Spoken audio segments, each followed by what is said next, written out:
Hello students, welcome back to the class. अब जल्दी से देख लेते हैं अपना क्वेश्चन नंबर 4 कि क्वेश्चन नंबर 4 क्या बोल रहा है।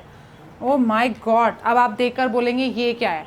एक तो इसमें एक ही लाइन है, ठीक है, अलग अलग एंगल्स पता नहीं एक्स वाई जेड पूरे करके आपको दिए हुआ है, ना तो किसी को की वैल्यू दिए ना कुछ। आपको गिवन में है कि x plus Y is equal to W plus Z, कि ये वाला एंगल और ये वाला एंगल प्लस करके इन इसके और इसके सम के बराबर आ रहा है। ठीक है, चलो आपको यहाँ तक भी हो गया। अब आपको ये प्रूव करने के लिए क्या बोल रहे हैं कि जो ए ओ बी है वो एक स्ट्रेट लाइन है। अब आपको अच्छे से पता है कि जो स्ट्रेट लाइन होती है वो 180 डिग्री की होती है, लेकिन आप प्रूव कैसे करेंगे कि 180 है? यहाँ पर तो आपको कोई एंगल ही नहीं दिया हुआ। ऐसे करके बोलकर परेशान होने की बिल्कुल भी ज़रूरत नहीं है। ये क्वेश्चन इतना ज़्यादा इजी है ना, मेरे को लगता है पूरी एक्सरसाइज का सबसे ज़्यादा इजी क्वेश्चन यही है, और जो देखकर ऐसा लग रहा है एक स्टेप में इसका आंसर आने वाला है। सबसे पहले देख लो हम क्या करें। आपको ना ये नहीं, देखिए आप जो ए बी है वो आपको दिख तो रही है कि स्ट्रेट लाइन जैसी बनी है, पर हमें ये प्रूव नहीं है, मतलब हमें प्रूव करना है, ये हमें गिवन नहीं है। ठीक है, तो ए ओ बी हमें गिवन नहीं है कि स्ट्रेट लाइन है, बस हमें इतना पता है कि एक पॉइंट है ओ, और उसी पॉइंट से एक ओ बी रे जा रही है, एक ओ सी जा रही है, एक ओ ए और एक ओ डी। ये चार रेज एक ही पॉइंट से जा रही हैं और वहाँ पर हर रे के साथ अलग अलग एंगल बन रहा है। बस हमें इतना गिवन है कि जो ये वाला दोनों एंगल है एक्स और वाई और डब्ल्यू प्लस जेड, ये दोनों इक्वल हैं, इनके सम इक्वल हैं। तो उसको कैसे यूज़ करेंगे और क्या करेंगे, ये जैसे ही क्वेश्चन हो जाएगा ना आप सच में बोलेंगे कि बहुत ज़्यादा इजी क्वेश्चन था। चलिए जल्दी से कर लेते हैं। सबसे पहले एक पॉइंट की प्रॉपर्टी क्या होती है कि अगर एक पॉइंट है, देखिए आप बोलेंगे पॉइंट की कौन सी प्रॉपर्टी होती है, पॉइंट तो 0 डायमेंशनल होता है, इसमें क्या प्रॉपर्टी आ गई। प्रॉपर्टी ये होती है एक पॉइंट से आप चाहे कितनी भी रेज निकाल लो, ठीक है, कितनी भी रेज चली जाए, वो जो पॉइंट है वो तो पूरा सर्कल ही है ना। हाँ, उस पॉइंट पर हर रे के साथ इस तरह से जब एंगल्स आप बनाएंगे तो सर्कल बन जाएगा, और सर्कल का टोटल सम एंगल क्या होता है 360 डिग्रीज। बस ये चीज़ यूज़ करनी है और कुछ नहीं करना है। तो हम बोल देंगे sum of all angles on point O. जो पॉइंट ओ है उसके ऊपर सारे एंगल्स का जो सम है वो कितना हो जाएगा 360 डिग्रीज। ठीक है, ये चीज़ अगर आपको नहीं पता है तो अच्छे से याद रखिए कि कोई भी एक पॉइंट होता है उसके ऊपर जितने भी एंगल्स बनेंगे उन सभी का सम 360 डिग्री ही होगा। ये अच्छे से याद रखना है। तो अब देख लीजिए जो सारे के सारे एंगल्स हैं वो क्या क्या बन रहे हैं। ओ के ऊपर एक एंगल बन रहा है W plus X plus Y plus Z is equal to 360 degree हो गया। ठीक है, ये चीज़ बन रही है, इतना क्लियर है। अब यहाँ से अब आप सोचेंगे ठीक है मैम ये 360 भी आ गया, पर आप ये बताइए कि हम लाइन को स्ट्रेट कैसे प्रूव करें। देखिए लाइन को स्ट्रेट प्रूव करने के लिए या तो x प्लस वाई को 180 प्रूव कर दो या z प्लस डब्ल्यू को 180 प्रूव कर दो, हो जाएगा। तो वो कैसे करें? अब यहाँ तो हमें कुछ गिवन भी नहीं है। देख लीजिए जो गिवन है वही यूज़ करना है। आपको क्या गिवन है कि x और y प्लस करके W प्लस जेड के इक्वल है। अब पिछले क्वेश्चन से हम इतना करते आ रहे हैं कि कोई अगर एक चीज़ इक्वल है तो उसको दूसरी जगह दूसरे एंगल की जगह पर रख सकते हैं। तो सेम काम हम यहाँ भी तो कर सकते हैं ना। हम यहाँ भी तो W प्लस जेड की जगह भी x प्लस वाई रख सकते हैं, या फिर x प्लस वाई की जगह भी W प्लस जेड रख सकते हैं। आप जो रखना चाहें, आपकी मर्जी है पूरी। तो ठीक है, हम क्या कर लेते हैं, चलिए x प्लस वाई की जगह ही W प्लस जेड को भी रख लेते हैं।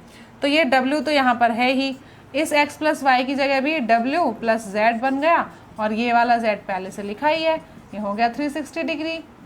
ठीक है, अब देखिए यहाँ पे 2 W हो गए, 2 Z हो गए, तो 2W plus 2Z is equal to 360 degree. अब यहाँ पर देखिए दोनों में 2 कॉमन है। आपने जब एक्सपोनेंट्स एंड वेरिएबल्स या जो कुछ भी वेरिएबल्स वाले ऐसे क्वेश्चंस पढ़े हैं उसमें आपको पता है कि जब कोई दो वेरिएबल्स में सेम कोएफिशिएंट होता है तो उनको हम कॉमन ले सकते हैं। तो जो 2 है वो आ जाएगा कॉमन, ब्रैकेट में बचा W plus Z is equal to 360 degree. अब देखिए जो W प्लस जेड है वो उसको अकेला छोड़ना है क्योंकि हमें W प्लस जेड की वैल्यू निकालनी है, तो 2 को हमें यहाँ से हटाना पड़ेगा। अब जो 2 है यहाँ पर क्या हो रहा है, मल्टीप्लाई हो रहा है, तो यहाँ पर जाके डिवाइड में आ जाएगा। तो हम क्या लिख देंगे यहाँ पर कि W plus Z is equal to 360 degree divide by 2। ठीक है, इसमें भी कुछ बच्चे ये गलती कर देते हैं कि 2 को ऊपर लिख देते हैं, 360 को नीचे लिख देते हैं और फिर आंसर 180 ही निकाल देंगे। बोलते हैं फिर कि मैम आंसर तो ठीक आया ना, तो नंबर तो दे दो। बिल्कुल भी नहीं। मैथ्स एक ऐसा सब्जेक्ट है जिसमें आपको सिर्फ आंसर ठीक दिखाकर पूरे मार्क्स नहीं मिल सकते।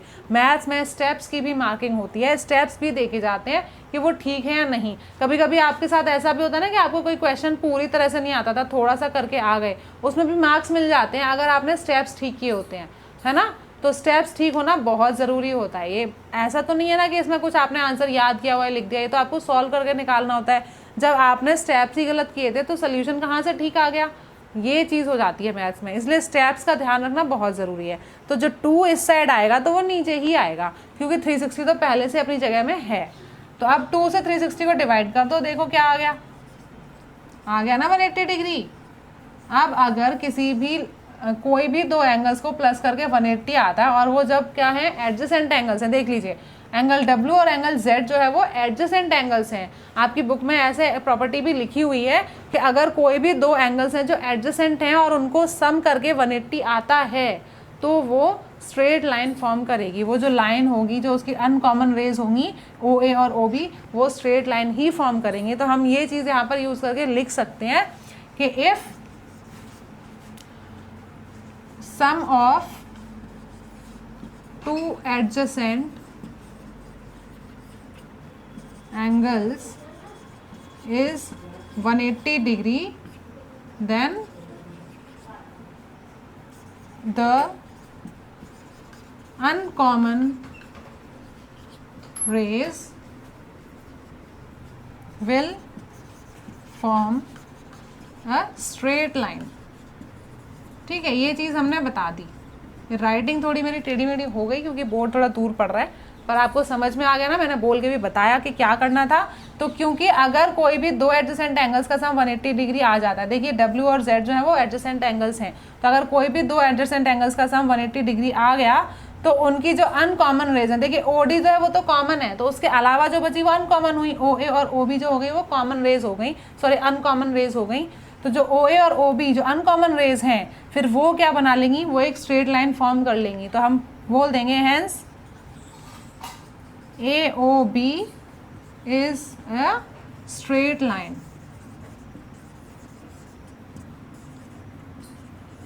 तो जो AOB है वो स्ट्रेट लाइन बन गई। यहाँ तक आपको क्लियर हो गया। क्वेश्चन नंबर 4 भी अच्छे से समझ में आ गया होगा। आप देख लीजिए। हाँ, बस ये थोड़ा आपको ये लिख के दिखाना पड़ा, इसलिए आपको लग रहा होगा कि मैम तो बोल रही थी बहुत ईजी है, देखिए यहाँ पे क्या करना पड़ा। ये तो आपको बेटा बताना ही पड़ेगा, लेकिन जो पूरा सोल्यूशन है वो देख लीजिए। उसमें क्या था, कुछ भी तो नहीं था। 4 एंगल दिए, उनको सम करके 360 लिख दिया, और दो जो सम है वो इक्वल दिया हुआ है, तो वो 180 तो ऐसे ही आ गया। इसमें कुछ था क्या, कुछ भी नहीं था। मतलब कुछ तो था ही थोड़ा बहुत, तभी तो हमने आंसर निकाला, वरना हम करते ही क्या। पर बहुत इजी था, ये पूरी एक्सरसाइज का सबसे इजी क्वेश्चन है, और जो देखकर ऐसा लगता है। ठीक है, अब चलते हैं अपने नेक्स्ट क्वेश्चन की तरफ। तो देखिए अब क्वेश्चन नंबर 5 हमसे क्या बोल रहा है। क्वेश्चन नंबर 5 में आपको दिया हुआ है कि एक लाइन है POQ, ठीक है, स्ट्रेट लाइन है। हमने लिख भी लिया, गिवन में लिख लिया कि POQ जो है वो एक स्ट्रेट लाइन है। वहाँ पर आपको बता रहे हैं कि OR एक रे जो जा रही है वो PQ के परपेंडिकुलर है। परपेंडिकुलर होने का क्या मतलब होता है कि वो 90 डिग्री पर है। जी हाँ, तो यहाँ पर एंगल 90 डिग्री बन गया। अब आप देखिए स्ट्रेट लाइन पर अगर एक रे से इस साइड 90 डिग्री बन रहा है तो उस रे से इस साइड भी तो 90 डिग्री ही बनेगा ना।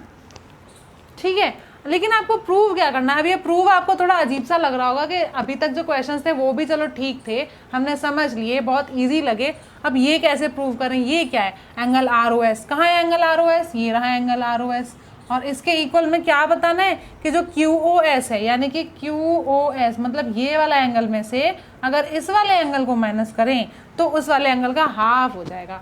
अब ये कैसे कर दे, कुछ भी दे देते हैं क्वेश्चंस में ना, कुछ भी नहीं होता है, बस हमारे ब्रेन को एक्टिव करने के लिए होता है। इधर उधर से चीज़ें जब जोड़ जाड़ के जब आप क्वेश्चन को सॉल्व करेंगे तो आपका ब्रेन जो है वो जल्दी जल्दी चलेगा, और जितना ज़्यादा ब्रेन चलेगा उतना ज़्यादा शार्प होगा, एक्टिव होगा। बस उसी के लिए होते हैं इस तरह के सारे क्वेश्चंस। ठीक है, तो हम कर लेते हैं कि हमें क्या करना है। तो देखिए जो कुछ भी हमें गिवन है वहीं से स्टार्ट कर सकते हैं, क्योंकि PO को एक स्ट्रेट लाइन है और OR जो है परपेंडिकुलर है।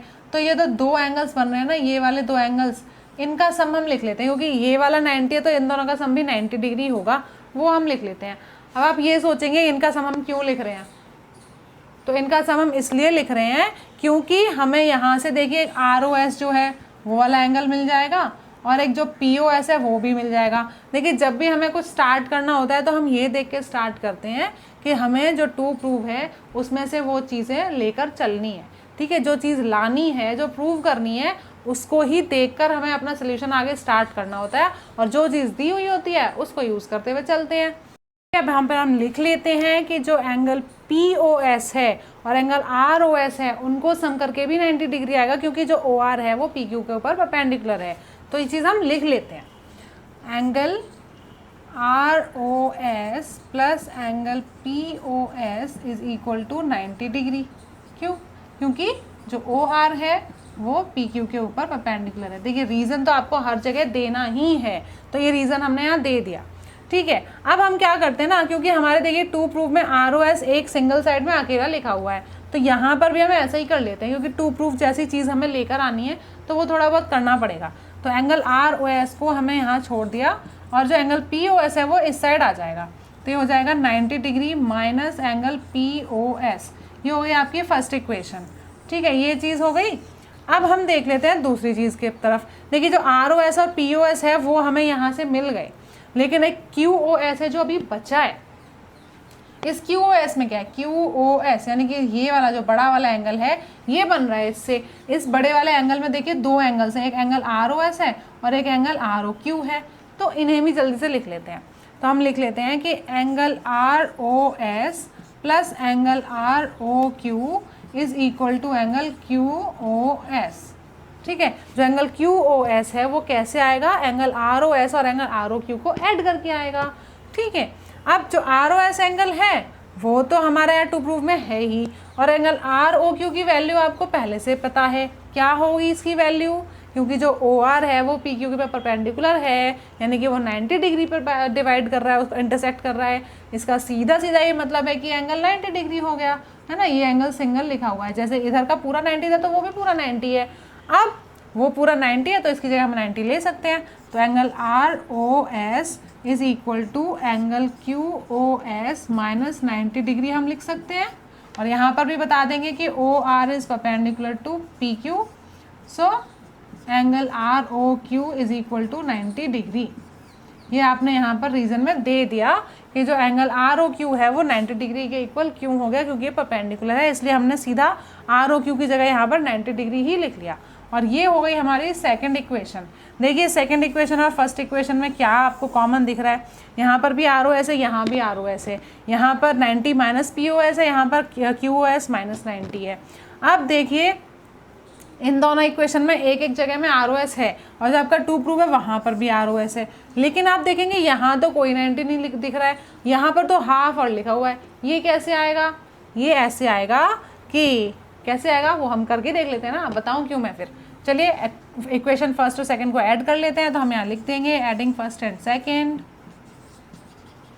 जब एडिंग फर्स्ट एंड सेकंड हम करेंगे तो हम यहाँ पर क्या लिख देंगे, इसको और इसको हम ऐड करेंगे। देखिए ये पूरी इक्वेशन जब पूरी इस इक्वेशन से ऐड होगी तो इज इक्वल टू के लेफ्ट हैंड साइड में जो चीज़ें हैं वो एक साइड ऐड होकर लिखी जाएंगी, और इज इक्वल टू के राइट हैंड साइड वाली चीज़ें अलग से लिखी जाएंगी, ठीक है।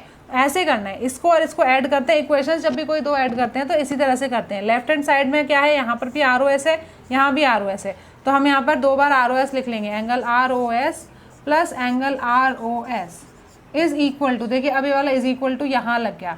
अब ये पूरी इक्वेशन जो है वो पूरा लिख लेते हैं, 90 डिग्री माइनस एंगल POS और प्लस ये वाली लिख लेते हैं अब एंगल QOS माइनस 90 डिग्री, ठीक है। ये इस तरह से लिखा जाएगा। यहाँ तक आपको कोई डाउट है?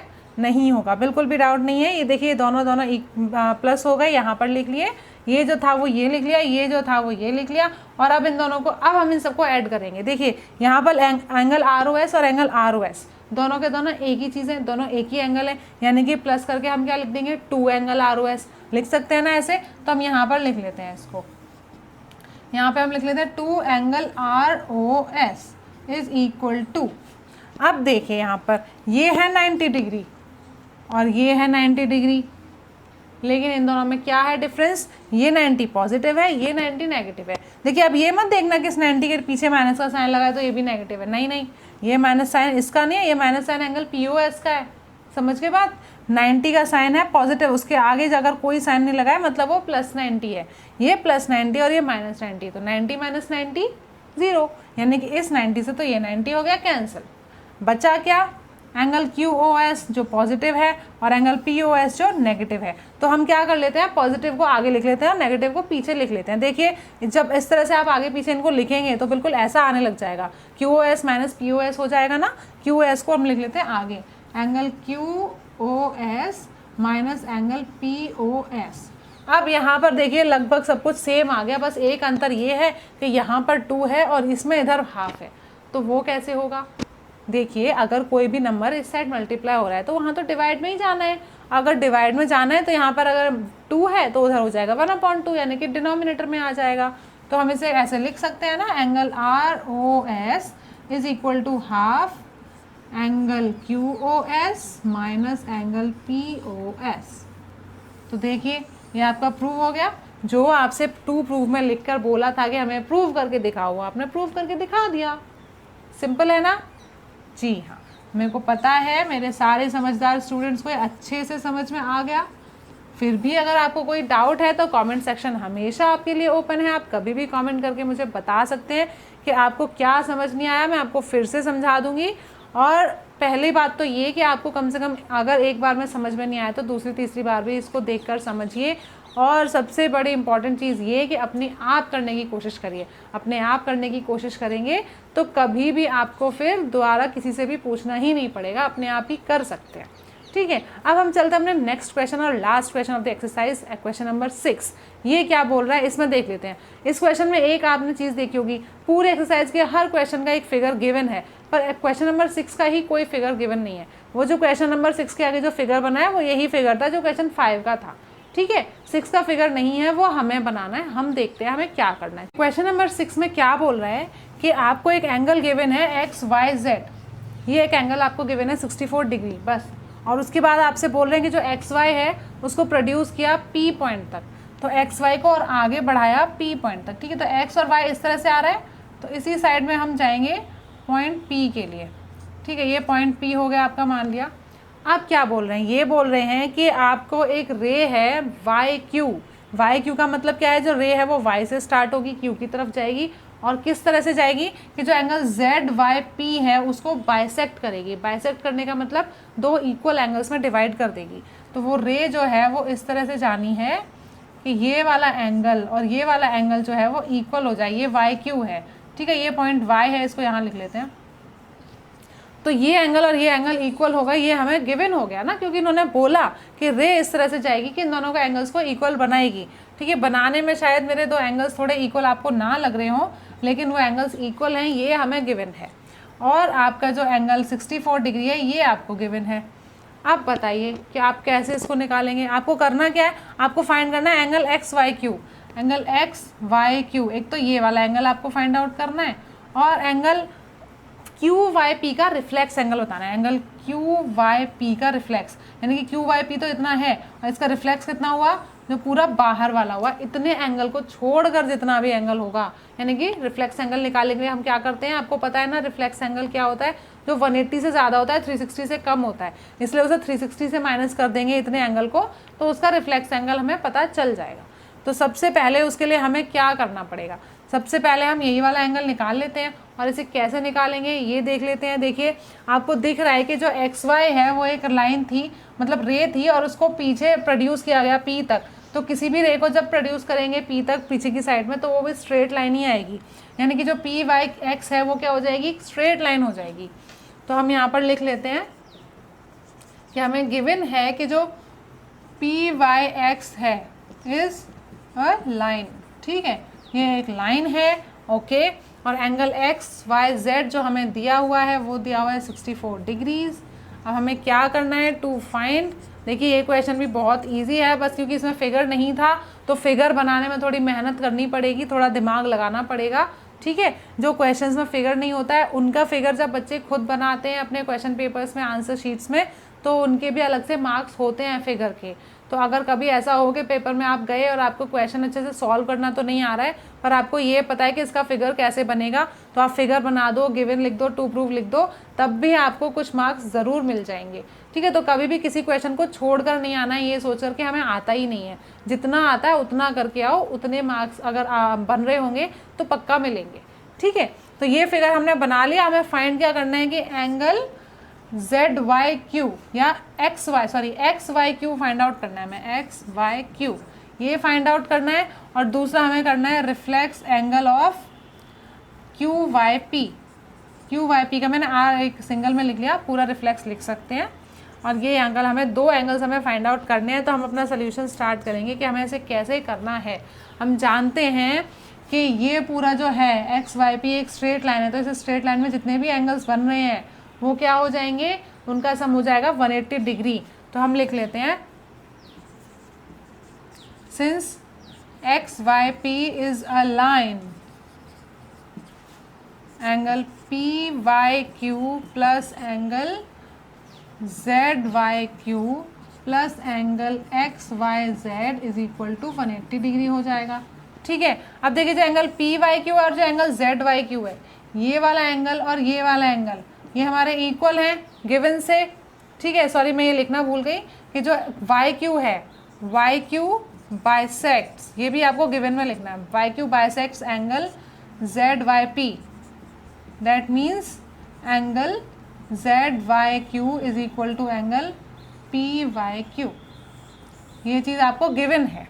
तो यहाँ से देखिए आपको जो दोनों एंगल गिवन है तो वो दोनों एंगल सेम है ना, ये भी उतना ही होगा, ये भी उतना ही होगा। तो किसी की भी जगह में किसी का भी नाम लिख सकते हैं।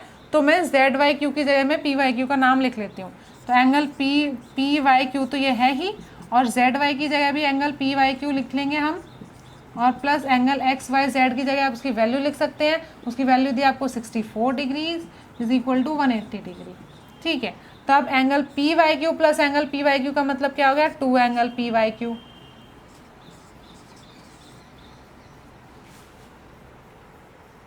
तो अब जब 2 एंगल PYQ हो गया, और यहाँ पर जो 64 था वो 180 से माइनस होने चला गया, तो 180 डिग्री माइनस 64 है ना। देखिए 180 डिग्री पहले से लाइन में लगा हुआ है, तो 64 उसके पीछे ही जाकर खड़ा होगा, तो वो पीछे जाकर ही माइनस लगाना है आपको। तो 2 एंगल PYQ क्या लिख देंगे आप, 180 माइनस 64 कर देंगे, कितना हो जाएगा जल्दी से मुझे बताइए। हाँ जी, 10 में से 4 माइनस किया 6 बचा, और फिर 7 में से 6 गया 1, और ये 116 डिग्री हो गया। यानी कि एंगल PYQ कितना आ जाएगा, क्योंकि आपको पता है कि यहाँ पर ये जो है एंगल 2 इधर मल्टीप्लाई हो रहा है 2 एंगल में, तो इधर आके वो डिवाइड कर देगा। तो एंगल PYQ आ गया आपका 58 डिग्री। अब ये एंगल PYQ 58 डिग्री आ गया, मतलब इतना एंगल आपका आ गया 58 डिग्री। ठीक है, तो अब ये एक एंगल आ गया, तो इससे आप इसका रिफ्लेक्स एंगल निकाल सकते हैं। देखिए QYP या PYQ एक ही बात है, Y बीच में आना चाहिए, वो आ रहा है। आगे पीछे P और Q लिखे हैं उससे कोई फर्क नहीं पड़ता है। तो ये एंगल आ गया, इससे आप इसका रिफ्लेक्स एंगल निकाल देंगे। इसी एंगल को 360 से माइनस कर देंगे तो इसका रिफ्लेक्स आ जाएगा।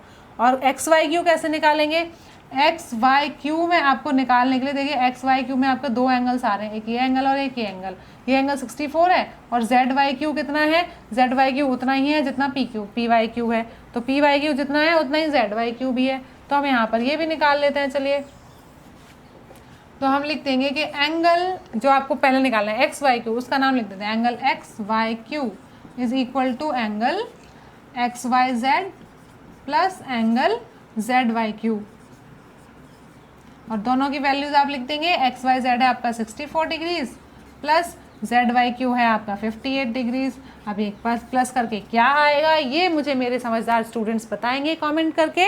अगर आपको कमेंट नहीं करना है कोई बात नहीं, लेकिन आपको पता तो है ही ना कि बिना प्लस करके क्या आना है, तो आप अच्छे से सॉल्व कर सकते हैं। उसके बाद जो दूसरा है रिफ्लेक्स एंगल QYP, वो भी निकाल लेते हैं कि रिफ्लेक्स एंगल QYP जो आप निकालेंगे QYP इज इक्वल टू, वो कैसे निकालेंगे, 360 में से उसकी वैल्यू माइनस करके 360 डिग्री माइनस एंगल QYP, और जो आपका एंगल है 360 डिग्री माइनस 58 डिग्री।